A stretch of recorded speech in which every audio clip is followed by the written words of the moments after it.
तुम फिर आ गई यहां, फिर आ गई। क्यों क्यों आखिरकार मेरी जिंदगी में इतना दखल? वजह क्या मेरा तुम्हारा कोई वादा है? अरे भाई मुझे माफ कर दो, माफ कर दो भाई, मुझे नहीं चाहिए सब। तुम्हारी वजह से कितनी शर्मिंदगी होती है। तुम्हारे साथ रहने पर मुझे दुनिया वाले उंगलियां उठाते हैं कि ये भी उन्हीं की तरह का है, लालची, गद्दार, गरीबों का ख्याल ना करने वाला। तुम्हारे साथ रहो तो बदनामी मिलती है, ना रहो तो परेशानी मिलती है। अरे तुम अपने आप को समझती क्या हो? तुम ना खुदा हो, तुम लोगों में रिस्क बांटती हो। नहीं, ये ताकत तुम्हें अल्लाह ने दी है, तो अल्लाह के बंदों की खिदमत करो, उससे डरो जिसने तुम्हें बनाया है और तुम्हें ये ताकत दी है। तुम हम सिर्फ हम गरीबों पे जुल्म करने के लिए इस दुनिया में आई हो? हैं? इंसाफ के लिए लोग तरसते फिर रहे हैं, उन्हें इंसाफ नहीं मिल रहा। आटा नहीं मिल रहा, चीनी नहीं मिल रही, पेट्रोल नहीं मिल रहा, गैस नहीं मिल रहा, नौकरी नहीं मिल रही, जिंदगी की कोई ख्वाहिश उनकी पूरी नहीं हो रही, सिर्फ तुम्हारी वजह से। तुम चाहती हो मैं भी तुम्हारा साथ दूं? मैं तुमसे कभी प्यार नहीं करूंगा क्योंकि तुम गरीबों से प्यार नहीं करती। इस बात को गौर से सुन लो।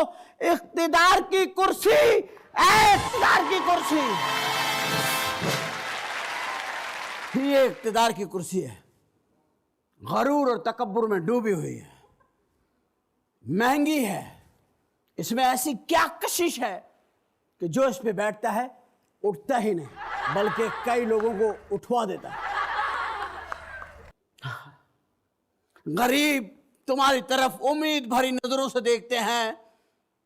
वजीर आजम, सदर साहब, वजीर आला, गवर्नर साहब, आपको लोग उम्मीद भरी नजरों से देखते हैं कि आप उनकी तरफ जाएंगे, उनकी मदद करेंगे, लेकिन आपकी कुर्सी मजबूत है, नहीं हिल रही, किसी से नहीं हिल रही। मगर याद रखिएगा, अब इसके पैर डगमगाने लगे हैं। अब मुझ जैसा कमजोर आदमी भी इसे घुमा रहा है। तो ये वो लम्हा फिक्रिया है कि आपको सोचना है, आपको सोचना है कि ये इख्तिदार एक शख्स के पास नहीं रहता। ये वक्त है, बदलता रहता है, चलता रहता है, इंसान बदलते रहते हैं, कुर्सी वहीं रहती है। तो इस पे बैठने वाले को इंसान बन के इंसाफ बांटना है, फिर वो कुर्सी पे रहे ना रहे, लेकिन तारीख में उसका नाम रहेगा। तारीख उसे कभी नहीं भूलेगी। और ऐसे भी लोग हैं जो इस कुर्सी से प्यार नहीं करते, बल्कि वो एक आम सी कुर्सी पे बैठ जाते हैं क्योंकि उनका अपना शख्सियत में इतना वजन होता है कि वो कुर्सी के बगैर भी ताकतवर होते हैं। ये बात आप लोगों को सोचनी है। वो जो वोट डालने टेंट में जाएंगे, उनके हाथ में वो ताकत है। आप निज़ाम की तब्दीली ला सकते हैं, नौजवान आप लोग, और आप ही लाएंगे। इस कुर्सी पे लाके उसे बिठाएंगे जो आप में से हो, आपका हो, जो आपकी खिदमत करता हो, आपके लिए दुनिया जहान से मांग के लाए लेकिन आपको पहुंचाए। लेकिन इसके लिए आपको इससे नहीं, अपने वतन से प्यार करना होगा। आज हमारे जो मेहमान हैं शरीफ शौकी, वो भी अपने वतन से प्यार करती है, अपनी शख्सियत में बहुत सारे रंग लिए हुए, बहुत सारे रंग लिए हुए। ये शख्सियत जिसमें एक समाजी कारकुन भी है, एक खूबसूरत एक्ट्रेस भी है, एक बहुत अच्छी माँ भी है, एक बहुत अच्छी दोस्त भी है, एक बहुत अच्छी बेटी भी है, उसमें सारी क्वालिटीज़ हैं। और फिर एक बहुत अच्छे ख्याल रखने वाली पाकिस्तानी है, इस वतन की बेटी है। लेकिन उनकी तशरीफ़ लाने से पहले हमें एक छोटा सा बिल्कुल छोटा सा ब्रेक लेना होगा, क्योंकि ब्रेक के बगैर हम भी फिर कुर्सी पे नहीं बैठ सकते, क्योंकि हमारी कुर्सियां भी ब्रेक से जुड़ी हुई हैं। तो don't go anywhere, will be right back.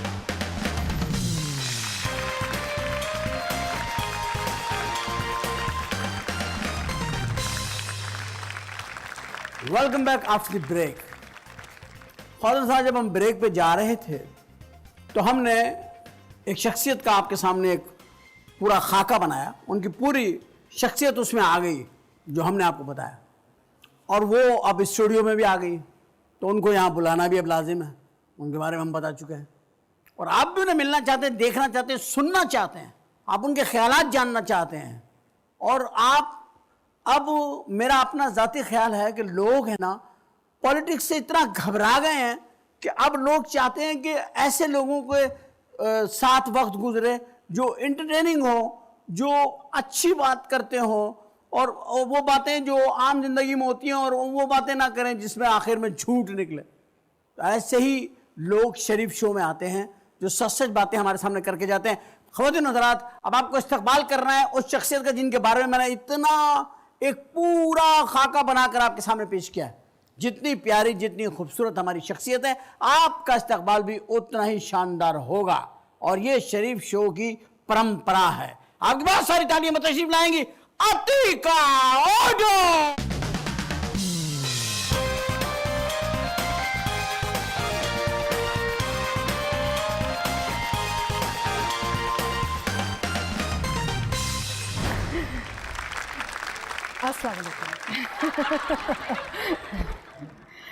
मैंने आपको कहीं हाथ मिलाते हुए देखा था तो मैंने छूटा शायद के कहीं मिल जाओ। अच्छा। मैं इसलिए जीता हूँ। अतीका, सबसे पहले तो मैं आपको शरीफ शो में खुशामदीद कहता हूँ। आपका बहुत बहुत शुक्रिया कि आपने मुझे दावत दी। आपका शुक्रिया कि आप आई। देर लगी आने में तुमको, शुक्र है फिर भी आए तो। दुरुस्त आई। आस ने दिल का साथ ना छोड़ा, लेकिन हम घबराए तो। हम घबरा गए थे कि शायद आप आएंगी कि नहीं आएंगी, लेकिन आप आ गई। और आगे अब आपको मैं बाकायदा से ख़ातिन हज़रात हम आपको बताना चाहते हैं, अतीका इस वक्त हमारी मेहमान है। हम इनसे आज जो सारी मतलब वो बातें करेंगे जो शायद आपने किसी इंटरव्यू में नहीं देखी होंगी, ना सुनी होंगी, क्योंकि इतना हम इनसे इंटरव्यू इतना डिटेल में लेना चाहते हैं। अच्छा। और इतनी अच्छी आपसे बातें करेंगे बिल्कुल। कि आप खुद भी बहुत खुश हो जाएंगी, और फिर अगले शो में भी आप आएंगी इंशाल्लाह। आपका पूरा नाम अतीका ओडो है। हाँ जी। और आप 12 फरवरी 1947 को पैदा हुई। हाँ, ये जरूरी है ये सारी इन्फॉर्मेशन। 1947 में हुई ना? राइट। 1947। आप उमर भाई जो कहेंगे मैं हाँ में हाँ मिलाती जाऊंगी, ये क्या बात हुई? क्योंकि 2 साल लगे मुझे यहाँ तक पहुँचने। नहीं नहीं, आप हुई हैं 68 में, 1968। हाँ जी। और इस वक्त आप माशाल्लाह 43 साल आपके कंप्लीट हो चुके हैं, लेकिन आप लगती अभी भी 35 और 36 की। हाय, बड़ी कोशिश में हूँ मैं कि 35-36 में आ जाए आप। नहीं, आ जाए ना, उसमें क्या है? अभी जो 50-50 की हैं वो 30 की बन के फिर रही हैं। हाँ। तो मार्केट में तो यही चल रहा है इस वक्त। उम्र का जहाँ तक ताल्लुक होता है वो इंसान के जहन में होना चाहिए। जहन में होना चाहिए एब्सोल्युटली, कि वो कितना बड़ा है। यस, आदमी बड़ा होना चाहिए। उम्र तो चाहे 100 साल हो जाए और बंदा छोटा हो। अच्छा नहीं उमर भाई, मेरा ये है कि मैंने कभी ना अपनी उम्र छुपाई, ना अपने बच्चे छुपाए, ना अपना नवासा छुपाया। नवासा भी आपका? मेरा नवासा भी है माशाल्लाह। आप मुझे कहते तो मैं ले आती शो पे उसे। हाँ, तो आप ले आती तो आप देखती मेरे चेहरे पे ममता कितनी आती। मैं तो नवासों को देख के मेरा तो प्यार उमड़ आता है। जिंदगी कहाँ आ गई है अतीका। मैं यहाँ से शुरू करना चाहता हूँ आपके साथ, क्योंकि आपकी जो शख्सियत है उसमें कलर्स बहुत हैं, बड़े शेड हैं। एक तो आप सोशल वर्कर वर्क करती हैं, एरियाज में जाती हैं, उन एरियाज में चली जाती हैं जहाँ पे सिचुएशन बहुत ख़राब भी हैं, हालात भी ख़राब हैं, बारिशें हैं, तूफ़ान हैं, सैलाब हैं। आप जाती हैं, NGO जो सोशल वर्क आपका है। तो उसके बाद आप एक आर्टिस्ट हैं, एक एक्ट्रेस हैं, और ख़ूबसूरत आर्टिस्ट हैं, और वैसे भी खूबसूरत हैं। एक आपके 2-3 रिस्क हैं ऐसे एरिया में जाने में, फिर भी आप वो रिस्क लेती हैं, जाती हैं, लोगों के लिए काम करती हैं। उसके बाद फिर आप ख़वातीन के लिए बहुत सारा काम कर रही हैं, जैसे मेकअप इंडस्ट्री है, इसके अंदर आपका अपना प्रोडक्ट है वो आप कर रही हैं। ये तो मैंने आपका एक छोटा सा मुख्तसरन तारुफ बताया। अब मैं शुरू यहाँ से कर रहा हूँ कि सितारा मेहरुन्निसा आपका ड्रामा था जी, अनवर मकसूद साहब ने लिखा, आपने किया जी। जब आपने ड्रामा किया था, आपके जहन में सिर्फ आर्टिस्ट बनना था या आपके जहन इससे आगे सोचता था उस वक्त भी? उमर भाई, मैंने कभी भी जिंदगी में कोई ऐसा कैलकुलेशन करके काम नहीं अच्छा, अगर आप सिर्फ मुझे उम्र भी कहना, मुझे कोई इतराज नहीं। अच्छा। ऐसे मैं कह रहा हूँ वो फैमिली शो लगने वो लगता मैं है। कर नहीं सकती। बार बार भाई कह रहा हूँ वो फैमिली। हाँ वो आप मुझे आपकी अंकल इतनी कह इज्जत है देते कि मैं मेरे लिए अंकल कह मुश्किल ले, पड़ेगा। अंकल नहीं कह नहीं ले। हो ही नहीं सकता। बट ये है कि मैंने कभी भी ज़िंदगी में जो भी काम किया है, चाहे एक्टिंग की तरफ आई या सोशल वर्क की तरफ गई या अब सियासत की तरफ जो गई हूँ, तो मैंने कभी ये नहीं सोचा कि कहाँ जाएगा, क्या होगा। आप तो बहुत, यानी कि मैं कहती हूँ बार बार कि लोगों की एक्सपेक्टेशंस बहुत हैं मुझसे। मेरी कोशिश है कि अगर मैं कहीं किसी की मदद कर सकती हूँ या कहीं कंट्रीब्यूट कर सकती हूँ तो इंसान को कोशिश में रहना चाहिए। जहाँ तक पाकिस्तान का, या आप जब बात करते हैं सदर बनने का ताल्लुक होता है, तो आई थिंक कि मेरी क्वालिफ़िकेशंस नहीं हैं, क्योंकि पाकिस्तान में तो क्वालिफ़िकेशन ही कुछ और है ना सदर बनने के लिए। हाँ, ये आपने बड़ी अच्छी बात बताई। हाँ। बल्कि क्वालिफिकेशन में तरमीम भी हुई है खासी, ताकि किसी ना किसी तरह सदर बन जाए आदमी। तो वो अब तो मैं भी बन सकता हूँ। कॉम्प्रोमाइज़ बहुत होता है। मैं भी बन सकता हूँ अब सदर। नहीं उमर भाई, आप में भी ये कैपेबिलिटीज़ नहीं है। नहीं, क्योंकि आपने भी आवाम की खिदमत बहुत अरसा की है, और जो लोग आवाम के करीब रहते हैं ना, वो काम कर ही नहीं सकते जो आपको वो करना सदर नहीं पड़ेगा बन वहाँ तक जाने के जो लिए। आवाम के करीब है वो बड़ा सदर मुश्किल नहीं है। बन सकते। देखिए, मैं आपको कहते हैं कि मैं इन इलाकों में जाती हूँ जहाँ पे यानी कि ख़तरा होता है। आपको पता है, मुझे कभी एक भी मरतबा ज़िंदगी में ख़तरा महसूस नहीं हुआ। सवात में, इंटीरियर सिंध में, कहीं भी मैं जाती हूँ मुझे ख़तरा महसूस नहीं होता, क्योंकि मैं समझती हूँ कि आप अपनों से डर कैसे सकते हैं।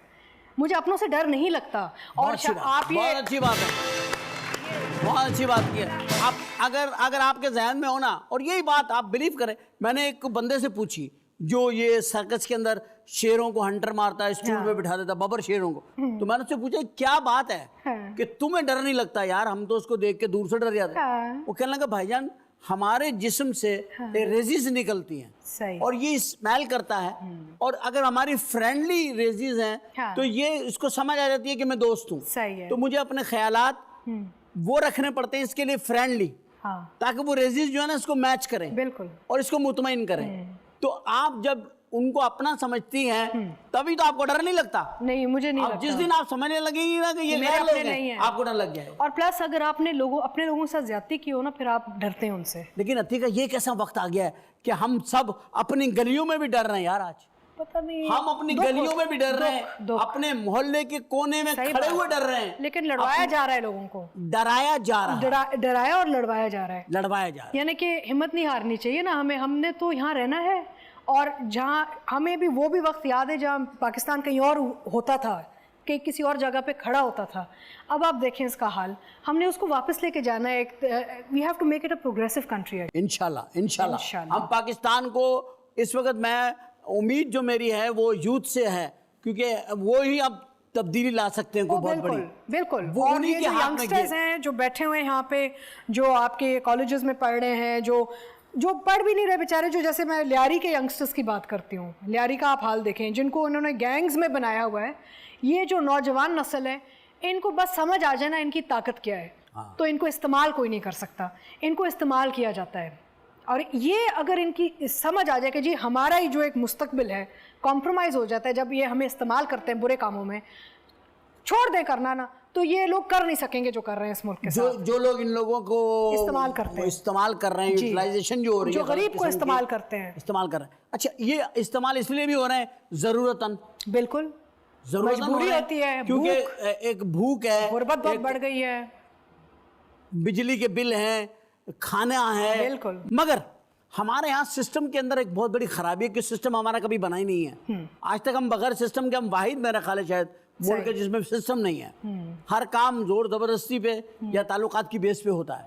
कोई भी काम हो, कहीं भी हम चले जाएं, हम सबसे पहले ऐसे देखते हैं हमारा जानने वाला को, बेटा हाँ भाई बशीर, अरे भाई जल्दी जरा यार टाइम लगाना, यार तुम रुको भाई, तुमने मरना इतनी जल्दी इधर हो यार, आए जाए आप जाओ, खड़ा। ये हो रहा है आज। हाँ। तो ये एक चीज मैंने जो देखी, ये अभी मैं आया हूँ 4 दिन पहले अमेरिका से, तो अमेरिका में क्या है, गुर्बत नहीं है।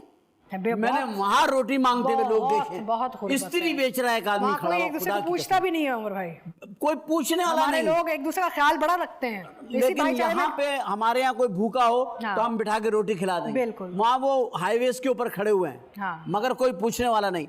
ये गुर्बत दिखाई नहीं जाती है। हमारी गुर्बत बाकायदा डॉक्यूमेंट्री बना के हमारे ही लोग दे के आते हैं। सही है। यार इसमें चंदा ले ले किसी तरह, बिल्कुल। चंदा ला के यहाँ पे देते भी नहीं है, और बस वो चंदा मामा को दे देते हैं। हमारे सॉरी। तो मैं इस बात के ऊपर हैरान हूँ कि इस मुल्क पे अल्लाह की कितनी रहमत है कि इतनी सख्तियाँ, इतनी पाबंदियाँ, इतना सिस्टम खराब, फिर अल्लाह ताला इसमें इतना टैलेंट भी दे रहा है, इसमें हर चीज़ मौजूद है। अब हमें सिर्फ संभालने की ज़रूरत है। इस वक्त जो हमारी जो एक वॉर चल रही है वो ये है कि हम बहुत पीछे रह गए। सही। हमें आगे कैसे जाएंगे ये सोचना अब हमारा काम बन गया है। अब ये पाकिस्तानी का हर शख्स सोच रहा है कि वो आगे कैसे जाए। आगे जाने के लिए आपको हुजूम में से कौम बनानी होगी। एक क्राउड को एक नेशन में आपने बदलना है। ये क्राउड तो है, नेशन नहीं है। बिल्कुल। तो अगर ये क्राउड नेशन में बदल गया, जिस दिन हमारी सबकी सोच इस्लामाबाद से लेकर के कराची तक एक हो गई, आप एक बिल्कुल नया पाकिस्तान देखेंगे। अच्छा, आपके सियासी मकासद में कहाँ तक कामयाबी हुई अभी तक? आप एक पार्टी भी आपने ज्वाइन की थी। हाँ जी, लॉन्च की थी। लॉन्च की नहीं, यानी कि मेरी अपनी पार्टी है। आपकी अपनी पार्टी? हाँ, मैं पूरी ओनरशिप लेती हूँ उस पार्टी की। आपने परवेज मुशर्रफ साहब की पार्टी? मुशर्रफ साहब की पार्टी, हाँ। जनरल परवेज मुशर्रफ साहब की हाँ जी, पार्टी बिल्कुल। में अभी आप उस पार्टी में हैं? जी बिल्कुल। वो काम वर्क कर रही है उसकी? जी बिल्कुल। अच्छा, क्या उनका क्या है? मैंने डॉक्टर अमजद को भी यहाँ बुलाया था, उनसे भी बात की थी। हाँ। आपसे भी बात कर रहा हूँ। हाँ। वो 23 मार्च को पाकिस्तान आने वाले हैं। पाकिस्तान की सिचुएशन का कुछ समझ नहीं आ रहा क्या होने वाला है, लेकिन वो आ रहे हैं तो एक उम्मीद, एक कुछ लोगों में मैं ऐसा भी महसूस कर रहा हूँ कि कुछ लोगों को उनका इंतजार भी है। हाँ। यानी कि ऐसा मैंने देखा है, बहुत लोगों का उनका इंतजार है। इंतजार है। अच्छा, हाँ। मुख्तलिफ तरीकों से इंतजार। अभी बताइए, ऑपोजिशन भी उनका इंतजार कर रही है, गवर्नमेंट भी उनका इंतजार कर रही है, देखिए पब्लिक भी उनका अब मैं इंतजार कर रही समझती हूँ है। पाकिस्तान वो पाकिस्तान नहीं है जो कुछ साल पहले था। अब हमारे ये मीडिया के हवाले से ना आवाम को एक आवाज़ मिल चुकी है। हाँ। तो अकाउंटेबिलिटी प्रोसेस जो हम बात करते हैं ना, मैं समझती हूँ कि बड़ा ज़रूरी है कि मुशर्रफ साहब अपने मुल्क वापस आएँ और आके यहाँ पे खड़े होके बताएं कि जी 8-9 साल ये काम हमने किए थे और ये हमने खिदमत की थी इस मुल्क की और ये मसाइल थे। क्योंकि किसी पे तनकीद करना, क्रिटिसाइज़ करना, उसको स्केपगोट बनाना बड़ा आसान होता है, लेकिन जब आप खुद बैठे हुए हैं, अभी आपके पास एक जमहूरियत चल रही है, एक हुकूमत चल रही है, आप देख लें कितना मुश्किल वक्त गुजरा है हम सब पे। अब मैं किसी पे क्रिटिसिज्म नहीं करना चाह रही, बट ये सिर्फ कहना चाह रही हूँ कि बात करने में और काम करने में बहुत फ़र्क होता है जब इतनी मुश्किल सिचुएशन में आप एक मुल्क को गवर्न करने की कोशिश कर रहे होते हैं। अब आपने खवातीन के लिए मेकअप वगैरह भी आपका प्रोडक्ट है। मैं खवातीन के लिए कुछ कर सकती हूँ, मैं करती हूँ। हाँ जी। क्या ऐसी आपने सस्ती चीज़ें बनाई हैं कि ये खवातीन इसको परचेज कर सकें, ले सकें, हर इलाके की खवातीन ले सकें, सिर्फ वो उन इलाकों की नहीं जहाँ जो इलाके हैं? और भाई मेरा जो एक ताल्लुक़ है, मैं खुद एक औरत, मैं पली हूँ। अच्छा, आपने बता दिया मेरा मेरे कितना अगर कोई आपको कोई शक था तो आज दूर हो गया। ये मतलब मैंने एक कंफ्यूजन था। और मेरी ज़िंदगी में इतनी स्ट्रॉन्ग डायनामिक औरतें आई हैं, रही हैं, बचपन से मुझे पाला है।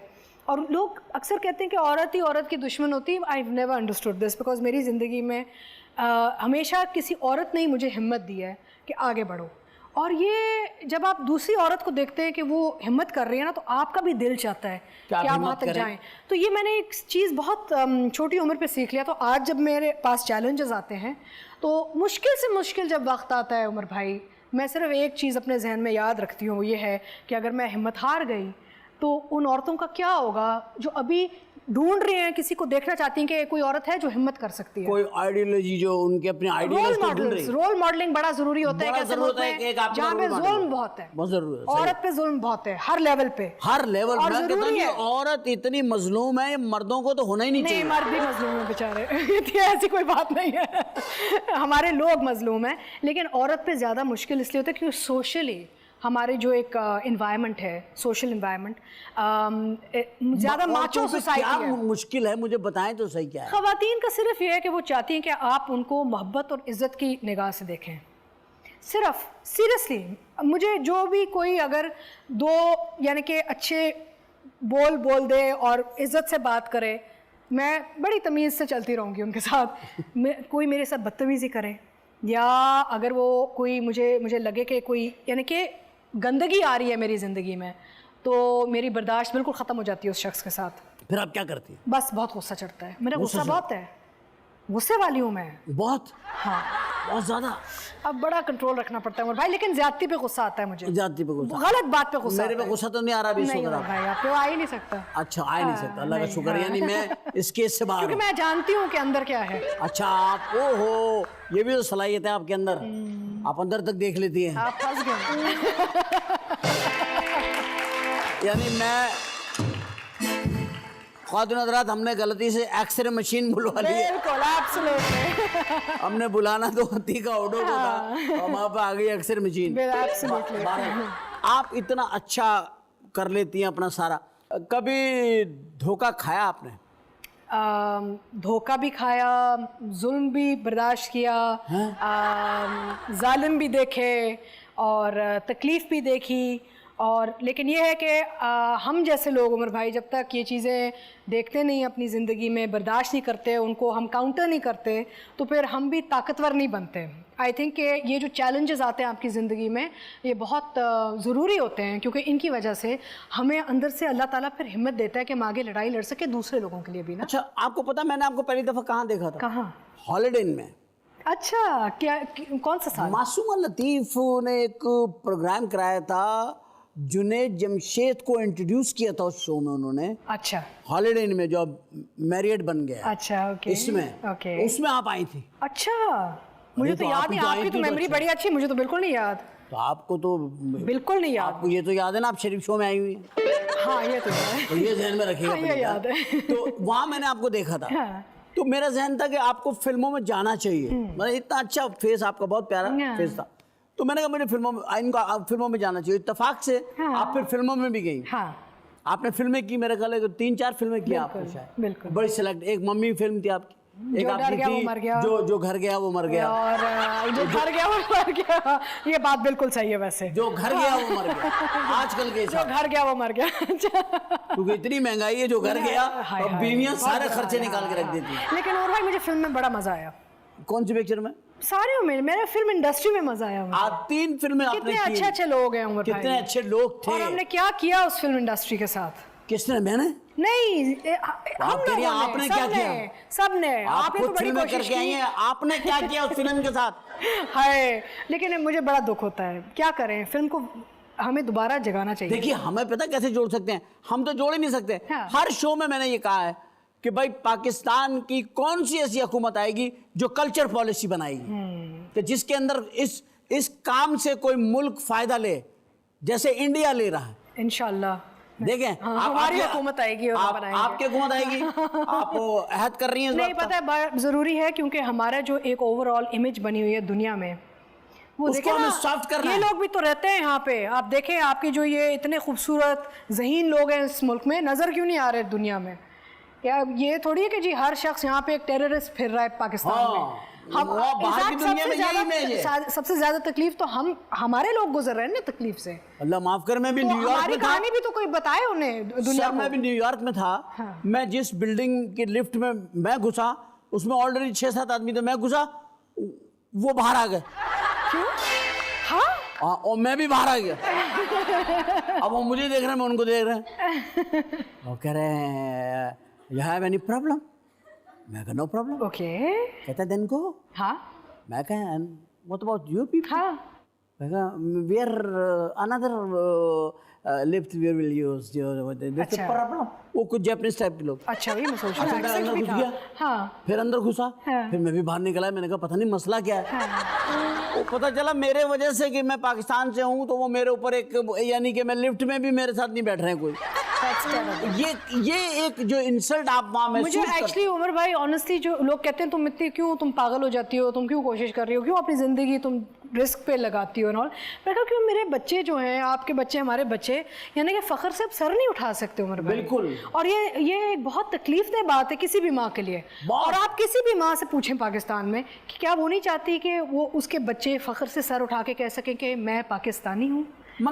मगर माओ को एक काम करना होगा। हाँ, देखिए, माँ की एक जिम्मेदारी है। हाँ। जो मैं ये प्रोग्राम के थ्रू कह रहा हूँ, अपनी तमाम माओ से, काबिल इज्जत काबिल एहतराम माओ से हाथ जोड़ के कह रहा हूँ, एक चेक रखें आप अपने बच्चों पर कि जो बच्चा आपसे 50 रुपए लेकर गया है, अगर वो रात को आपको 5 लाख रुपए ला के रखवाता है कि अम्मी ये पैसे रख लें, तो आप यकीनन पूछेंगे, बेटे तू मुझसे 50 रुपए लेके गया था, तू 5 लाख कहाँ से लाया? हाँ, नहीं, बिल्कुल। ये चीज खत्म हो चुकी है।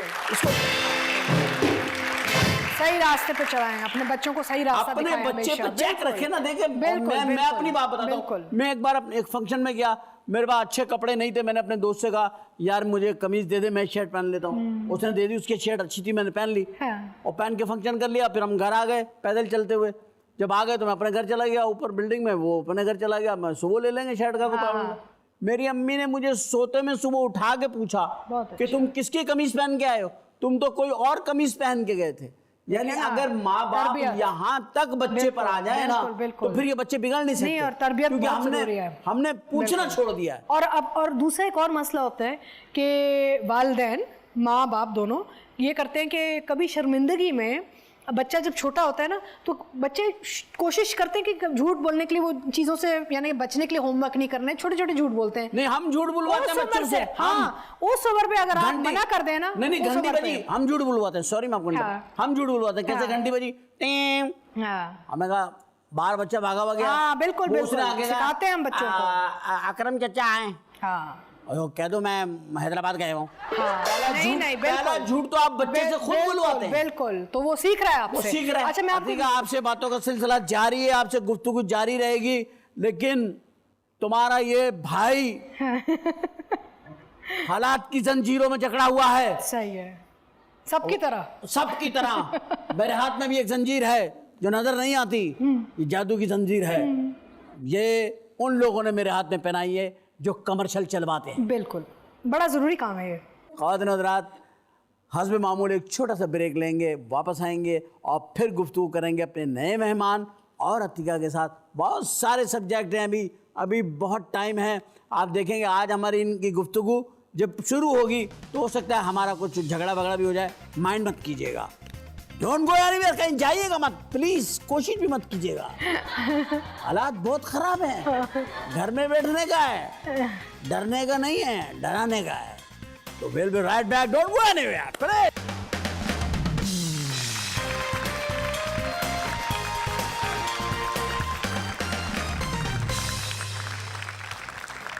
Welcome back after the break. तो बड़े हम डिसेंट लोग हैं। जो हमारे मेहमान हैं इंतहाई नफीस इंसान। कुछ लोग ऐसे होते हैं जिनकी अलामतें जाहिर करती हैं कि वो अच्छे इंसान हैं पैदा होते ही, और पैदा होने के बाद जब वो आहिस्ता आहिस्ता बढ़ना शुरू होते हैं तो वो उसी जिस हिसाब से बढ़ रहे होते हैं उसी हिसाब से इंसान भी बनते जाते हैं। ये आदमी का कॉन्सेप्ट ही इंसान का बता रहा हूँ। तो इंसान बनते बनते बनते फिर वो इंसानी हुकूक की जो कोई एक तंजीम हो, जो कि इंसानी हुकूक को कभी कभी याद भी दिलाना पड़ता है, खास करके हमारे मुल्क में बताना पड़ता है कि इंसानों के हुकूक क्या हैं। दूसरे मुल्कों में तो लोग जानते हैं, लेकिन हम जो खुद जिस मज़हब से हम ताल्लुक़ रखते हैं, हम जिस नबी की उम्मत में से हैं, हज़रत मोहम्मद मुस्तफ़ा सल्लल्लाहु अलैहि वसल्लम, उन्होंने खुद इंसानी हुकूक की बात करी। और आज के जो ये मेहमान हैं ये इंसानी हुकूक के लिए काम करते हैं, चाहे वो भूख का मसला हो, चाहे वो सैलाब का हो, चाहे वो नौकरियों का हो, चाहे वो कैदियों का हो, सज़ा का हो, किसी के खिलाफ कोई जाली झूठा केस हो। जो लोग अगवा कर लिए जाते हैं उन्हें आज़ाद कराते हैं। वो लोग जो किसी अदालतों में मुकदमा लड़ने की ताकत नहीं रखते, उनका मुफ्त मुकदमा लड़ते हैं।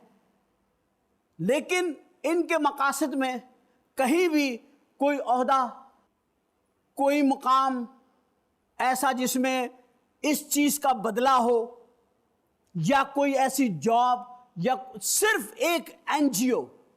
ये यूएनओ में एडवाइज़र भी हैं ह्यूमन राइट्स के, और पाकिस्तान में एक ट्रस्ट चलाते हैं। अभी आपने देखा बहरी कज़ाकों से लोगों को छुड़ा कर लाए, किस तरह पैसा जमा किया, और फिर उसमें हिंदुस्तान के कैदी भी थे जो कि हमारी जिम्मेदारी नहीं थी। लेकिन वो हिंदुस्तान का हो, नेपाल का हो, जापान का हो, पाकिस्तान का हो, इंसान जब किसी इंसानियत की चीज़ पे बेस करता है तो फिर वो सब इंसानों के लिए यकसा होती है। ऐसी मोहतरम, मुअज़्ज़िज़ और समाजी शख्सियत हमारे दरमियान मौजूद है। आपकी भरपूर तालियों में तशरीफ़ लाएंगे जनाब मोहतरम अंसार बारनी।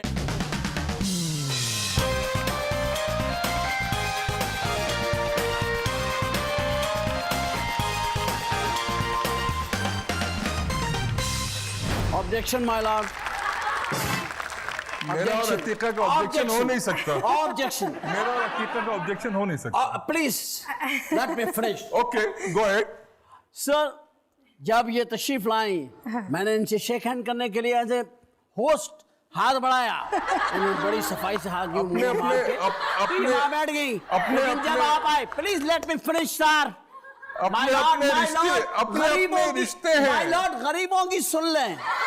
अदालत कभी गरीबों की नहीं सुनती, और पाकिस्तान की अदालत तो बिल्कुल नहीं सुनती। सर प्लीज सुन लें, सुन लें, गरीब की बात सुन लें। मैंने हाथ बढ़ाया, इन्होंने इंतहाई खूबसूरती से अपना नाजुक सा हाथ सख्ती के साथ मोड़ के उधर ही मुड़ गई। मेरे लिए रखा था ना। और जब आप आए, आपने अपना खूबसूरत हाथ दिया। मेरा शायद हाथ इतना हसीन नहीं आपने दिया। इन्होंने आपसे शेक हैंड किया, मैंने इसको माइंड किया। भाई आप इनसे भी हाथ मिला लो यार। मिला लीजिए। नहीं यार, मिलाना अब ये तो मना नहीं, अतीका मना कर रही है। नहीं, ये आप भाई बुला लिया है। क्या हो तो भाई हो ना यार। तो आप कौन है भाई?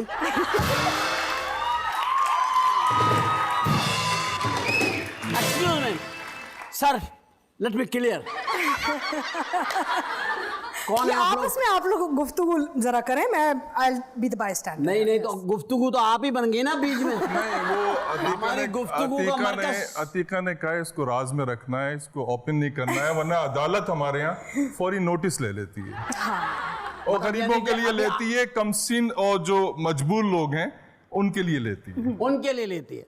अब आप लोगों ने एक राज छुपाया हुआ है, ये पब्लिक को तो पता चल गया कि राज है, ये पता चल चुका। आप तो ना खोलें उस राज को। नहीं सर, मैं थैंक यू वेरी मच। मैंने कुछ देखा नहीं, सुना नहीं। ये पब्लिक भी अंधी और बहरी है। खत्म कर दे ये गूंगे बहरों का शो। पब्लिक में नहीं, अवाम की भी बात करें ना। अवाम पब्लिक ही होती है। अवाम, हमारी पूरी अवाम अभी गूंगी और बहरी हो चुकी है ना।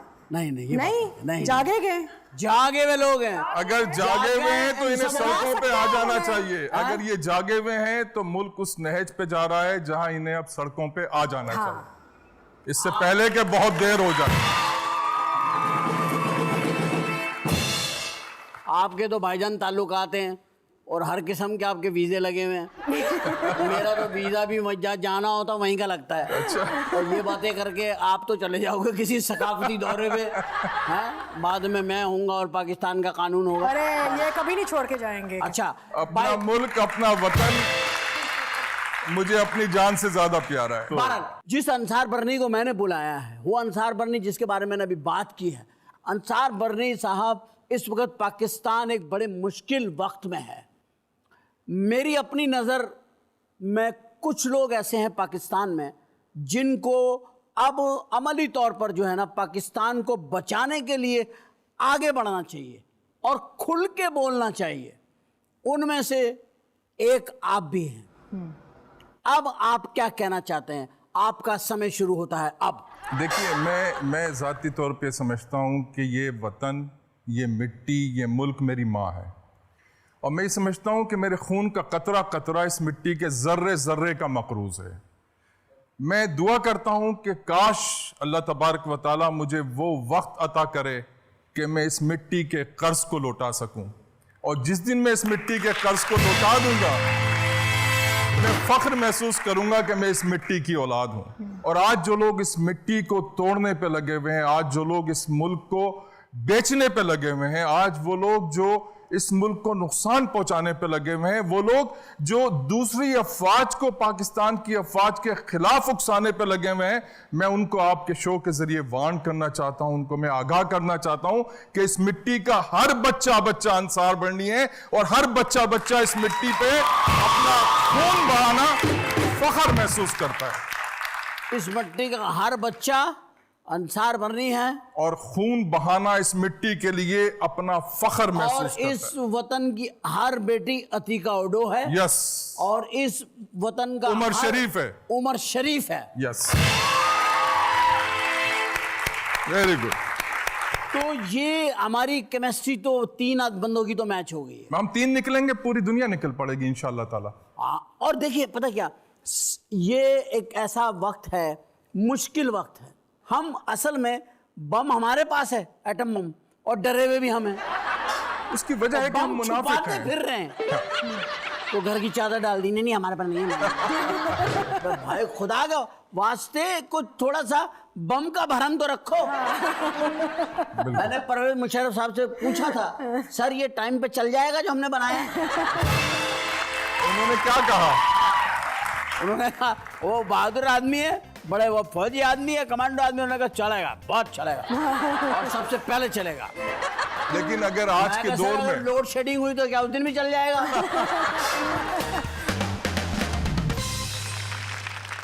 बंदी साहब एक बात आप सुना, अतीका जी आप ये बताइए, चले लोग समझेंगे पता नहीं ये कोई वो ये भी टॉक शो और जिसके अंदर बहुत ज्यादा पॉलिटिक्स हो, उससे भी लोग घबराने नहीं, लगे। ये तो हम मुल्क की बात कर रहे हैं, नो पॉलिटिक्स। नहीं सर, मुल्क में ही तो पॉलिटिक्स हो रही है। हाँ, ये भी है। ये भी है ना, जैसे ही मुल्क का नाम आएगा पॉलिटिक्स आ जाएगी। मैंने 2 बातें पूछी जनरल परवेज मुशर्रफ साहब से।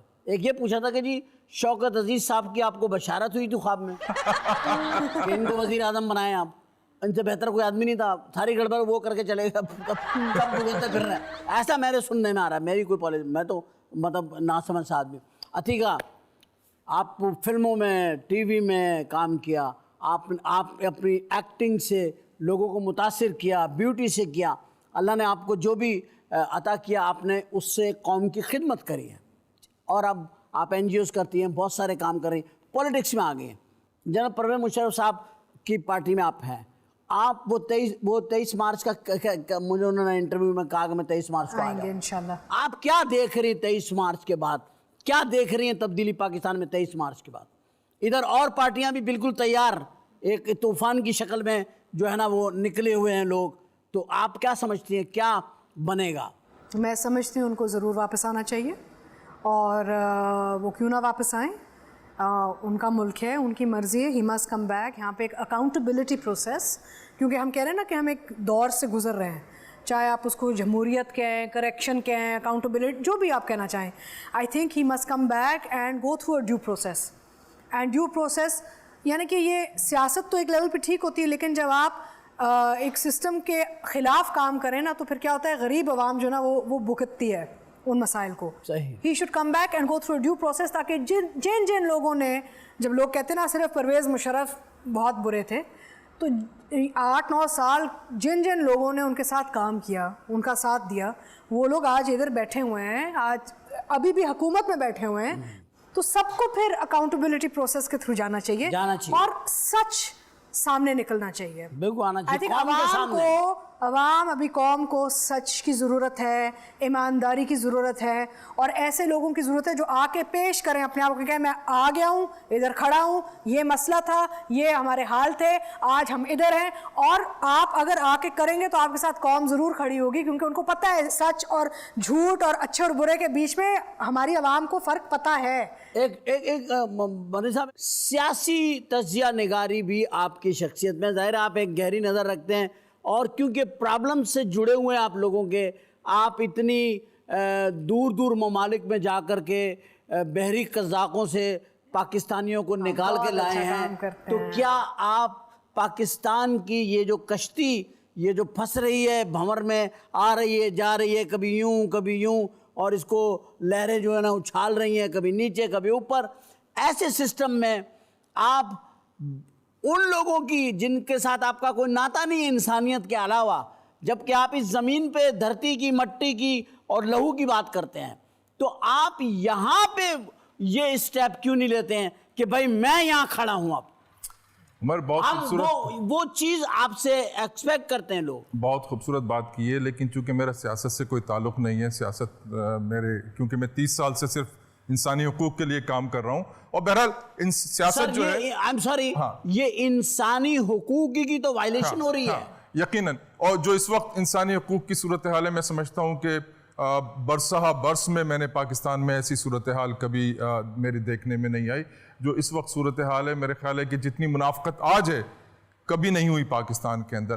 तो ऐसी सूरत हाल के अंदर इस मुल्क को, इस कौम को एक नाखुदा की ज़रूरत है। वो नाखुदा उमर शरीफ भी हो सकता है, वो नाखुदा अंसार बर्नी भी हो सकता है, वो नाखुदा अतीका भी हो सकती हैं। मैं आपसे एक सवाल करता हूँ, आप लोगों के पास कोई मालूमात है? मैंने जनरल साहब से भी पूछा था, सर ये बिजली कहाँ गई है? ये तो पहले तो ये सब जगह थी। देखिए आज मेरा एक छोटा सा आप बात सुन लीजिए। आज रेलवे का प्रॉब्लम क्यों है? इसलिए कि इसको भी बेच देना है या नए इंजन के लिए आपको बहुत सारा ड्रामेबाजी करनी है। ये सारे मसाइल पैदा किए जाते हैं, इसलिए पैदा किए जाते हैं कि मेरी जेबें जो हैं वो भर जाएं। कौम गई भाड़ में, मुल्क गया खुदा ना खास्ता। यहाँ अब मुल्क और कौम से किसी को सरोकार नहीं रहा ना। रेल बंद हो गई, आप अंदाजा लगाएं। आपकी रेल नहीं, रेलवे नहीं, आपका एयरलाइन नहीं, आपकी बिजली नहीं, आपका पानी नहीं, आपकी गैस नहीं, आपकी अब पता नहीं सांसें भी बंद कर दी जाएंगी। ऐसा महसूस होता है कि हवा भी रोक दी जाएगी। आज कराची में घोड़ा गाड़ियां चल पड़ी और उनके घोड़े ऐसे हिनहिनाते फिर रहे, वो लोगों ने कहा लो जी सारा कुछ तो फेल हो गया। अच्छा, मैं ये पूछना आपसे चाह रहा हूँ, रेलवे कितनी अच्छी हमारी थी यार, जबरदस्त। क्या बात थी, मुझे क्या तो वो आवाजें नहीं भूलती जो रात को चाय वाले आते हैं ना, मुख्तलिफ चीजों, अंडे ले लो, यस, चाय वाले ये, अब आप उसे बोलेंगे एक चाय दे, खत्म हो गई। मगर वो केतली लेके फिर रहा है। बिल्कुल, बिल्कुल। वो रात का टाइम, आज उसकी रोजी छिन गई, आज उसकी रोजी छिन गई। आज जो वहां पे लोग सामान उठाते थे उनकी रोजी छिन गई, जो दुकानें होती थी उनकी रोजी छिन गई। अब जब रेलवे नहीं चल रही है तो वो मुलाजमतें खत्म हो जाएंगी, फिर ये लूट मार करेंगे, फिर ये डाकू बनेंगे। पीआईए खत्म हो रही है, आपका गैस खत्म हो रही है। पीआईए 4 फीट के बाद जहाज नहीं उठ रहा। 4 फीट उठता है, वो खांस खूस के बैठ जाते। अल्लाह माफ करेंगे, कैसी एयरलाइन चल रही है? दिन में 11 मरतबा फ्लाइट लेट होती है। शर्म आनी चाहिए हमें, शर्म आनी चाहिए। पैराशूट लेके बैठना चाहिए। हमारी कौम को और हमारे पासपोर्ट को हमारी तहजीक बना दिया गया है। सही। जो हमारा फख्र है, जो हमारा फख्र है, उसको हमारी तहजीक बना दिया गया है। राइट। इस मुल्क में एक ऐसे इनकलाब की जरूरत है जिस पे पाकिस्तान का नाम लेने पे पाकिस्तानी कौम फख्र करे। ख़वातीन हज़रात, इस मुल्क को एक ऐसे काम की ज़रूरत है, आपको उठना है। आप जो बैठे हुए ना घर में बहाना करके, जोड़ों में दर्द है, शुगर है, ब्लड प्रेशर हाई रहता है, अब तो खाना हजम नहीं होता, बोला भी नहीं जा रहा है। उठो, उठो बेटा, आंखें खोलो, बिस्तर छोड़ो और मुंह धो लो। इतना सोना ठीक नहीं है, वक्त तक होना ठीक नहीं है। सूरज निकला, तारे जागे, दुनिया वाले सारे जागे, तुम भी उठ के बाहर जाओ, ऐसे वक्त का लुत्फ उठाओ। बल्कि ऐसे वक्त में मुल्क बचाओ। वाह, बिल्कुल, मुल्क बचाओ तहरीक, ये बहुत जरूरी है। हम इस तहरीक के ऊपर फिर बात करेंगे, लेकिन छोटे से वक्फे के बाद। वक्फा हमारी मजबूरी है और प्रोग्राम के साथ रहना आपका बहुत ज़रूरी है, इसलिए कि हम यहाँ पे जहाँ आपको हंसाते हैं, हंसने की बात करते हैं, हम इसके साथ साथ ऐसे लोग बुलाते हैं जो हमें कुछ बातें तो ऐसी होती हैं जो आपके दिल को छूती हैं, आपके दिमाग में आपको जगाती हैं। और ये वक्त है हमारा जगाने का। समझ लीजिए, हम सबको मोहल्लों का चौकीदार बनना है और एक ही आवाज़ जागते रहना है कि जागते रहना, जागते रहना, जागते रहना, सोना मत। हमें बहुत आगे जाना है, बहुत आगे निकलना है। सारे इल्ज़ाम धोने हैं, सारे अपने ऊपर लगे हुए इल्ज़ामात को धोना है, तो आपको जागना है। आप जागिए, मैं भी जाग रहा हूँ। वापस आते हैं, फिर मिलके जागेंगे, बात करेंगे। Don't go anywhere, will be right back.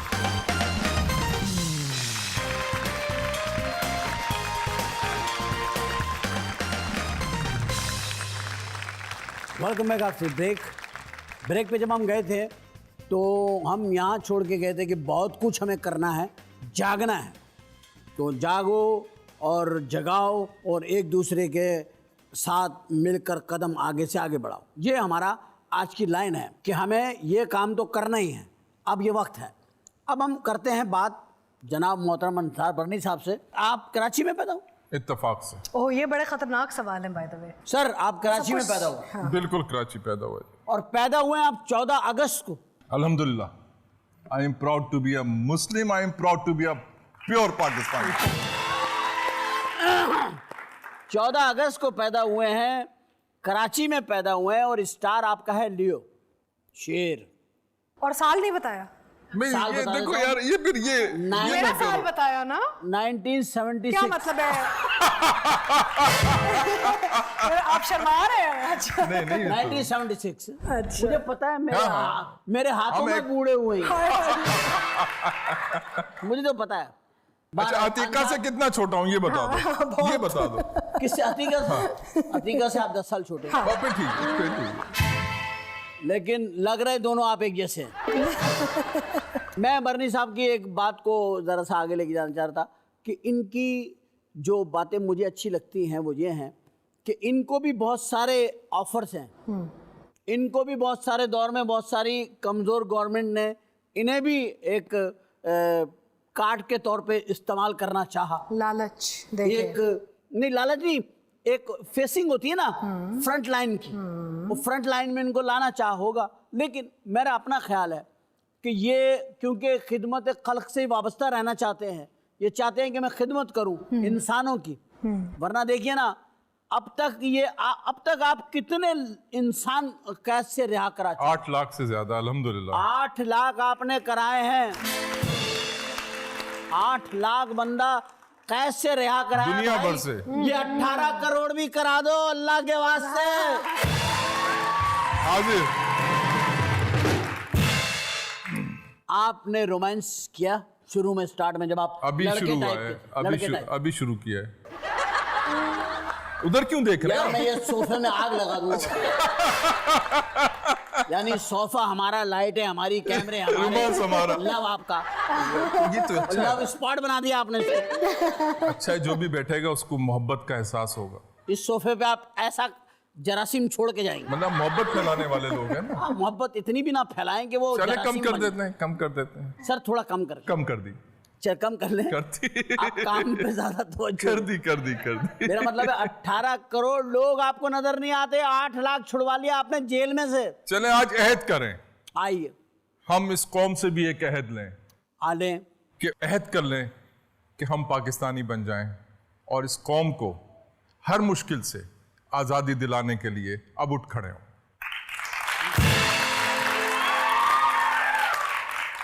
उठ खड़े होना ये पड़ेगा। समझ लें कि माँ है, वो इस वक्त बहुत बीमार है, उसको अपनी औलाद की ज़रूरत है। अगर औलाद आज भी काम ना आई तो ऐसी औलाद पे लानत भेजता हूँ मैं। उठ खड़े हों। लेकिन अल्लामा इकबाल कहते हैं, जिस खेत से देहकां को मैसर ना हो रोजी, उस खेत के हर खोश एक गंदुम को जला दो। वाह। उठ खड़े हो और उन ऐवानों में बैठे हुए उन करप्ट लोगों को, उन अदालतों में बैठे हुए उन करप्ट जजों को, उन हर मुकामात पे बैठे हुए उन करप्ट लोगों को, उनसे आज इस वतन को पाक कर दो कि इस वतन में आने वाला हर बच्चा फख्र के साथ पैदा हो और फख्र के साथ महसूस करे कि मैं पाकिस्तानी हूं। वाह। अरे मगर अब इस वक्त जो एक तज्जिया लगाया गया उसके हिसाब से तकरीबन 53,000 का जो है ना, हर बच्चा जो अभी पैदा नहीं हुआ मकरूज है, जो हो गया है वो मकरूज है, जो नहीं हुआ अभी वो भी मकरूज वो है। भी मकरूज है, और वो इसलिए नहीं हो यानी रहा, जिसका कोई जुर्म भी नहीं है, वो इसलिए नहीं हो रहा। सर रोमांस आपने मोहल्ले में, आप तो होंगे बड़े प्यारे से पप्पू बच्चे टाइप के होंगे, गोरे चिट्टे, पूरे बाल होंगे आपके, होंगे बड़े प्यारे। मैंने आपकी फोटो देखी है छोटे बाल में। अच्छा आप बताना नहीं चाहते क्योंकि आप उस इमेज पे आ गए कि लोग कहेंगे यार ये बंदा बंदे भी छुड़ाता है। और ये मैंने जब इश्क शुरू किया तो मैं स्कूल में था। स्कूल में? और हाँ, स्कूल से शुरू किया मैंने। कितने साल के थे आप? मेरे ख्याल है कि शायद 8th क्लास में था मैं। 10 में होंगे तो 15 साल के होंगे, 16 साल। 8th क्लास में था और 8 में तो फिर 14-15 साल के होंगे। जिससे इश्क किया वो आज मेरे 3 बच्चों की माँ है।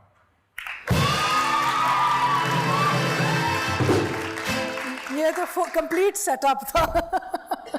आपको इश्क फंसाया नहीं था। है। मैंने कहा बजाय इसके कि आप इधर उधर जाओ। आपकी देखिए, तकलीफ ही ये इश्क नहीं खत्म था, कर दिया ये उन्होंने। फैमिली प्लानिंग किया।